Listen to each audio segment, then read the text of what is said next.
श्लोकों तक अध्ययन किए थे और 21वें श्लोक का अध्ययन करने चल रहे हैं। मित्रों क्या था, वीडियो में हम बार बार ये बताते हैं कि जैसे अगर ये श्लोक लिख रहे हैं तो यार किसका कथन है, यहाँ पर जो है लिखते चलेंगे। यह किसका कथन है? द्रौपदी का कथन। द्रौपदी क्या कह रही है? कह रही है कुलानुरक्ता मनोरक्त साधना कुलाभिमानी कुलजाम नराधिका परस्वदन्या कैवा आर्य मनोरमा आत्म वधूमि से। कह रहा है कि गुणों में अनुरक्त, गुणानुरक्त में गुणों में अनुरक्त। यहाँ से देखेंगे गुणों में अनुरक्त। कह रहा है कि गुणानुरक्त गुणों में अनुरक्त, अनुरक्त सेवका, अनुरक्त सेवक अनुकूल सेवकों से क्या होगा? अनुकूल सेवकों से युक्त, अनुकूल सेवकों से युक्त। कह रहा है कि कुल जाम, उच्च कुल में उत्पन्न। यहां से देखेंगे उच्च कुल में उत्पन्न कौन? राजा, नराधिका राजा। यहां से राजा से लेंगे कौन? जो कुलाभिमानी, कि कुल में अभिमान करने वाला, कुल पर अभिमान करने वाला। ऐसे कुलाभिमानी लिख सकते हैं या समझने के लिए कुल में अभिमान करने वाला।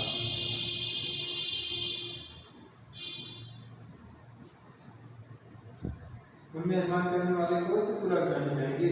जैसे जिसके अंदर क्षत्रिय का गुण हो, वही कह रहे हैं कि हे राजा अनुकूल सेवकों से, कौन से सेवक? जो आपके अनुकूल सेवक है और जो कुलाभिमानी है, जो कुल पर अभिमान करने वाले, और क्या है? जो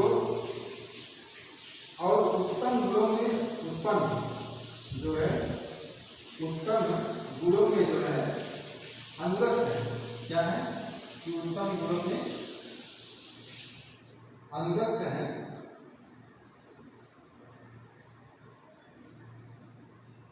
उत्तम गुणों में अनुरक्त है, ऐसे सेवक है।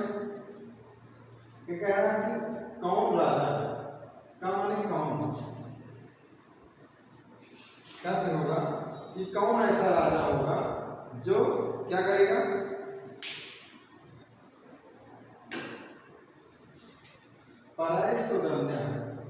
परस्वदन्या होगा कि शत्रुओं के द्वारा, पर माने शत्रुओं के द्वारा, कि द्वारा अपहारे माने जो अपहरण करवाएगा। अपहारे से होगा जो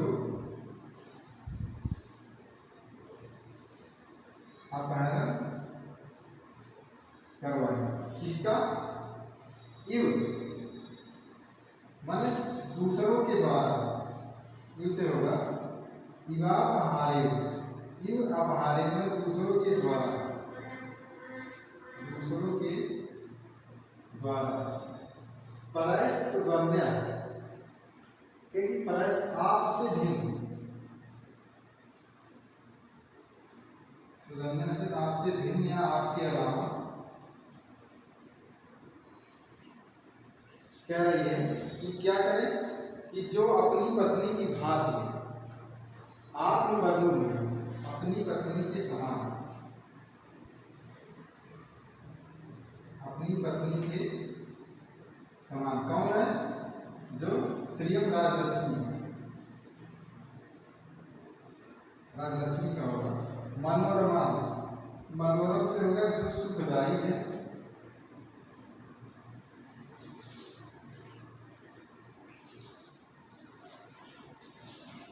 मनोरम का अर्थ ही होता है जो सुखदायी है। कह रहा है कि द्रौपदी कह रही है कि हे महाराज, कौन? हे महाराज युधिष्ठिर कह रही है कि आपके अनुकूल गुणों से, कैसी है? अनुकूल गुणों से और उत्तम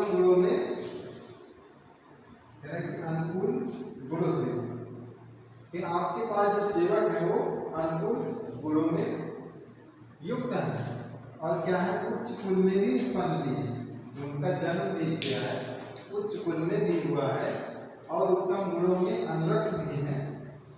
और क्या है कि उत्तम गुणों में अनुरक्त भी है और क्या है कि गुण और कुल का अभिमान करने वाले कुलाभिमानी भी है। लेकिन रहते हुए कह रहे हैं कौन ऐसा आपके समान, आपके अलावा कौन ऐसा होगा जो शत्रु द्वारा जो है, शत्रु द्वारा जो अपनी ही राजलक्ष्मी का अपहरण कर रहा है। और वो भी राजलक्ष्मी कैसी है, जो सुखदायी है, आत्मबंधु में अपनी पत्नी के साथ। इसमें इस श्लोक में दो अर्थ निकलते हैं।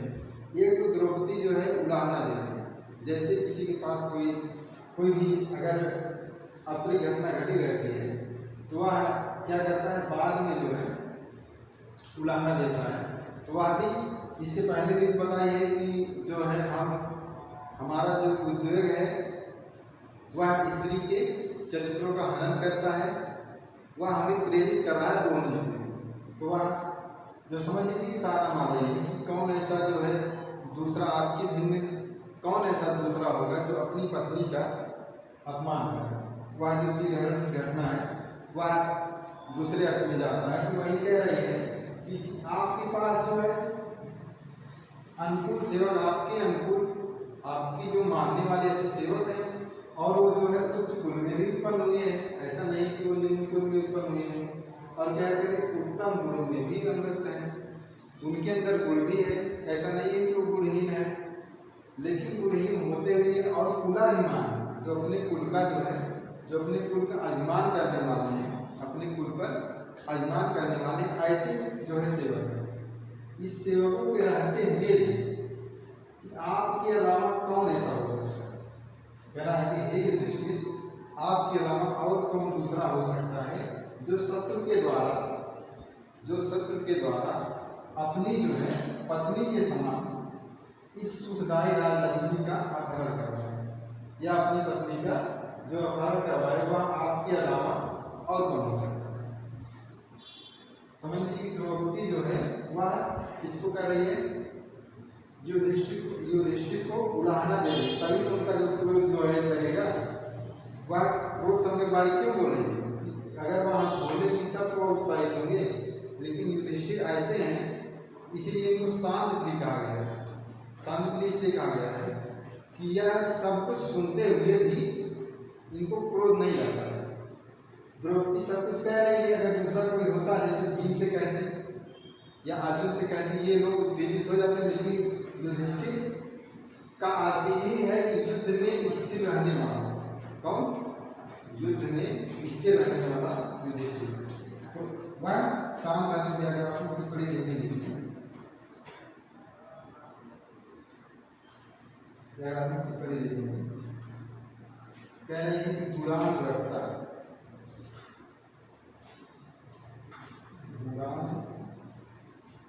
रक्ताम में जो है शुभ सुपा समास है,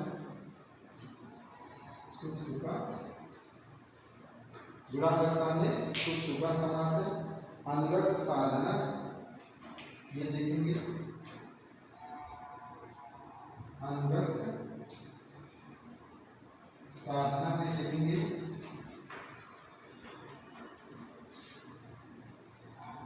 बहुव्रीहि समास है। उसके बाद देखेंगे साधन का जो है, साधन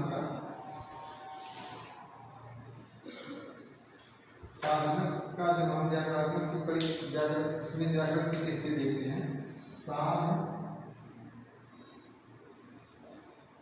प्लस रिच प्लस लिट प्लस ल्यूट प्रत्यय है, बुक में देखते चलेंगे। और इसका भी एक और आता है साध प्लस ऋणिज प्रत्यय, साध प्लस ऋणिज प्रत्यय का सिद्ध है, सिद्ध प्लस ऋच प्रत्यय मिलकर ऋच प्लस जो है ल्यूट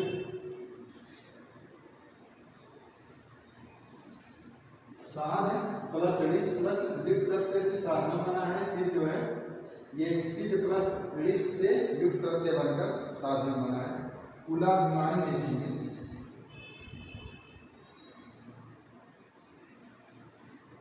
कुलाभिमानी होगा कुल में कुल पर अभिमान करने वाला षष्ठी तत्पुरुष।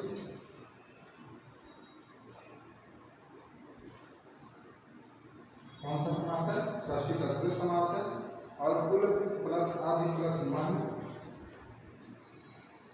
कुल प्लस आदि प्लस मन प्लस क्या है? कुल प्लस आदि प्लस मन, मन प्लस भय प्लस इंद्र, भय प्लस इंद्र, कुलाभिमान। फिर कुलजाम, कुलजाम में देखेंगे कुल प्लस जम प्लस डा प्लस टा, कुल प्लस जम प्लस डा प्लस टा प्रत्यय से कुलजाम बना है। अब हमारे नराधिका देखेंगे, नराधिका में भी षष्ठी तत्पुरुष समास है। षष्ठी तत्पुरुष समास है। नराधिका में भी आदिका प्लस का प्रत्यय से मिलकर बना है नराधिका। आदि प्लस का प्रत्यय से मिलकर क्या बना है? नराधिका। आदि प्लस का प्रत्यय से नराधिका बना है। मनोरमा में षष्ठी तत्पुरुष समास है। आदि मधु में भी षष्ठी तत्पुरुष समास है। रमा में देखेंगे रम प्लस ऋच प्लस अच, रमा में देखेंगे रम धातु है, ऋच प्रत्यय है और अच उसके बाद जो है टा प्रत्यय मिलकर टा प्रत्यय से क्या बना है? रमा। टा प्रत्यय से मिलकर रमा बना है। फिर अगले श्लोक में हम देखते हैं,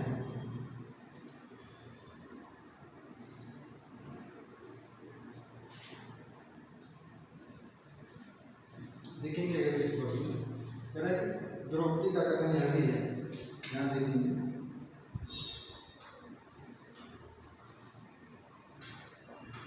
आगे जितने भी श्लोक है सब द्रौपदी का कथन है। इसलिए लिख दे रहे हैं जैसे कि अगर पढ़ते वक्त ध्यान हो, जैसे भवन्तु मनस्व गलिते विवर्तमानं न देवर्तमनि कथं न मन्यो जगत् विरचा समितनिष्ठ। क्या है? भवन्तु मनस्व गलिते विवर्तमानं न देवर्तमनि कथं न मन्यो जगत् विरचा समितनिष्ठ। भवन से कह रहे कि आप, भवन से होगा आपका, हे राधे, कौन? नरदेव हे राधे, द्रौपदी कह रही हे राधे, ये आपका जो है इस विपत्ति का इस समय या विपत्ति काल में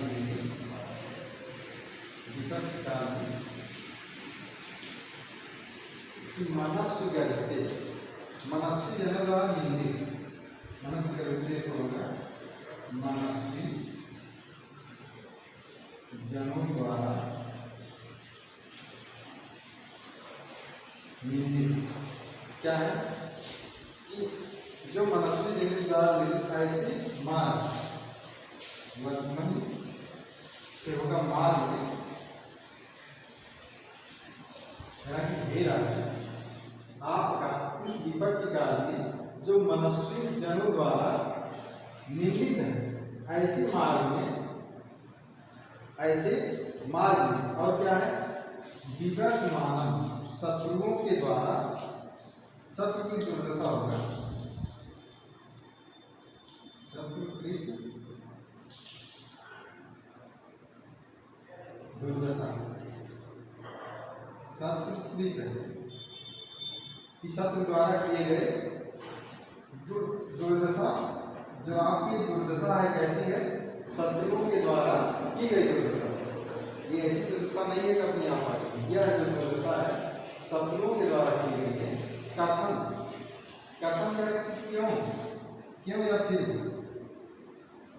ना माने नहीं। मलिन, मलिन से होता है क्रोध,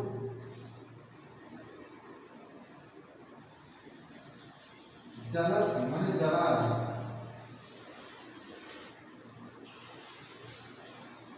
उदीरितम, उदीरितम से बड़ा, उदीरितम से आते हुआ, बढ़ा हुआ। देखिए उसके बाद समीकरण, समी, समी एक वृक्ष है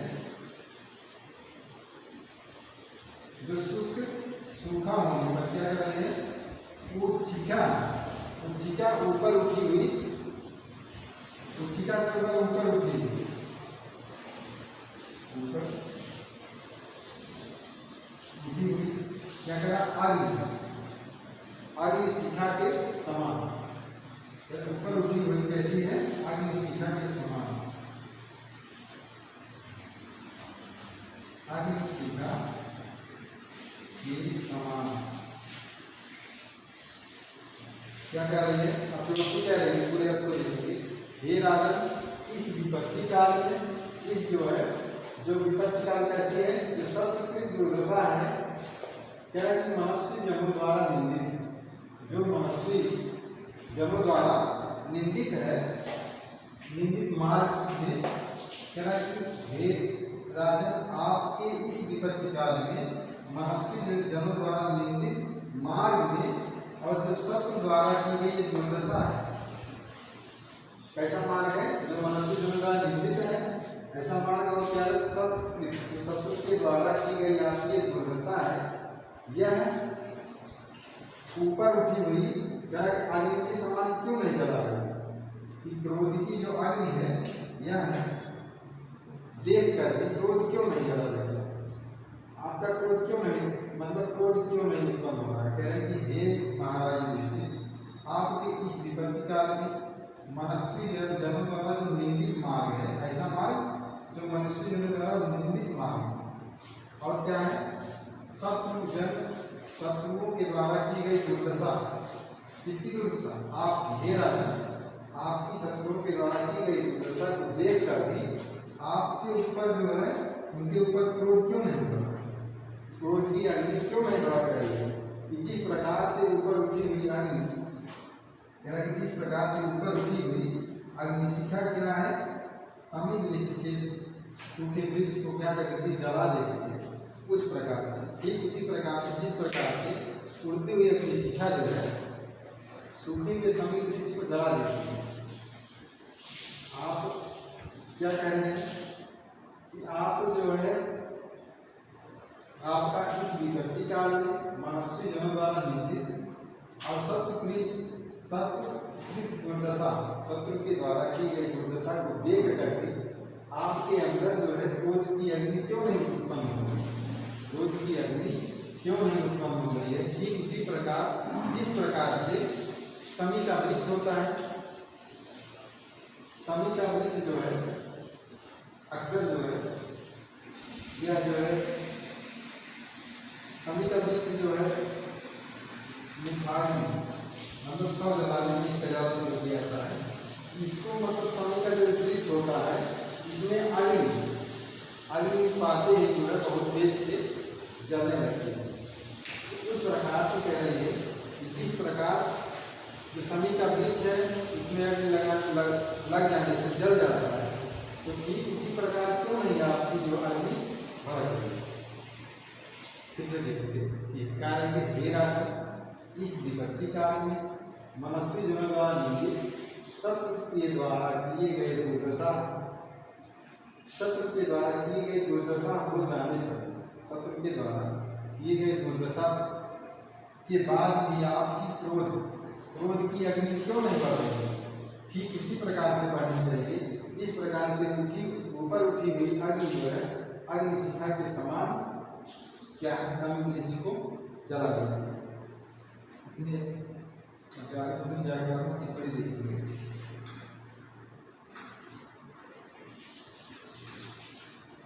टिप्पणी देखेंगे भावांतर, क्या देखेंगे, भावांतर। भावांतर से है भा प्लस डबल प्लस भा प्लस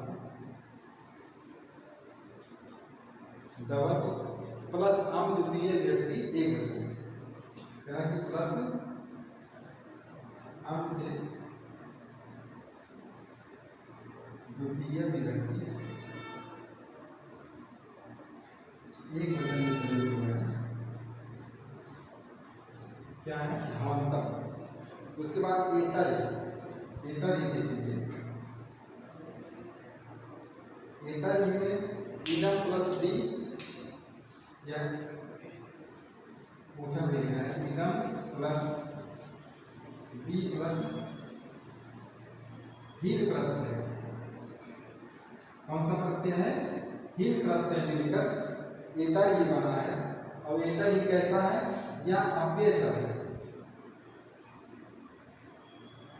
ध्यान देंगे एतर ही जो है अव्ययतर है, या इदम प्लस बी प्लस हील प्रत्यय से मिलकर एतर ही बना है। मनस्वी,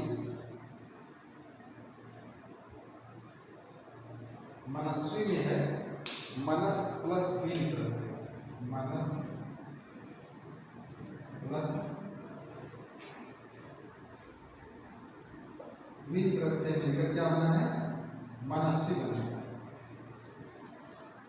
गरितम में गर प्लस का प्रत्यय, गरितम में देखेंगे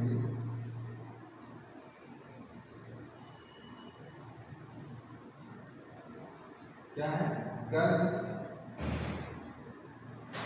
प्लस कप प्रत्यय मिलकर क्या बना है, गरितम बना है। विवर्तमानम, विवर्तमानम, विवर्तमानम में बी प्लस वृत्त, बी प्लस वृत्त क्या है, प्लस सानस प्रत्यय,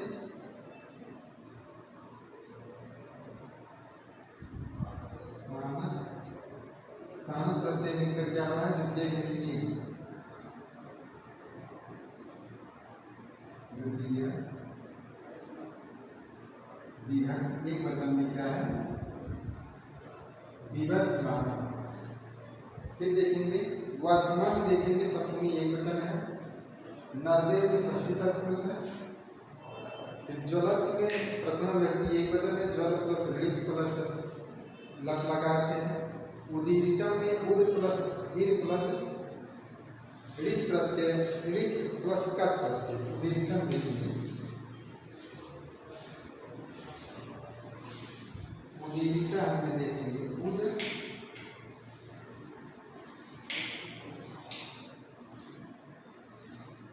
उद प्लस क्या है, उद प्लस इर प्लस ऋच,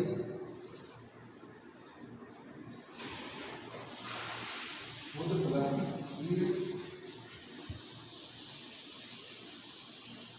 प्लस ऋच प्रत्यय प्लस क्या है, कप प्रत्यय,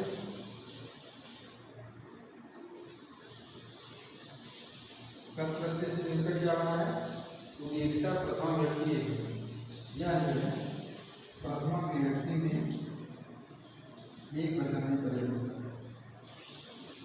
क्या है, उदीरितम में उद प्लस एक प्लस ऋच प्लस का प्रत्यय से मिलकर प्रथम व्यक्ति एक वचन में उदीरिता बनता है। समीकरण कर्मधारय समास, शुष्का में आप जानेंगे शुष्क प्लस का प्रत्यय, शुष्का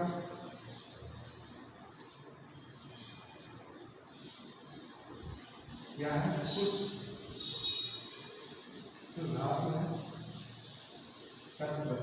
मिलकर शुष्का बना है। उच्छिका में बहुव्रीहि समास है, उच्छिका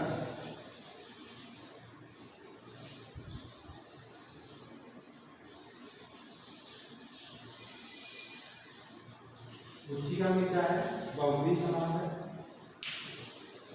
मित्रों हम लोगों ने 32 श्लोकों पर जो है अध्ययन कर चुके हैं, आगे कर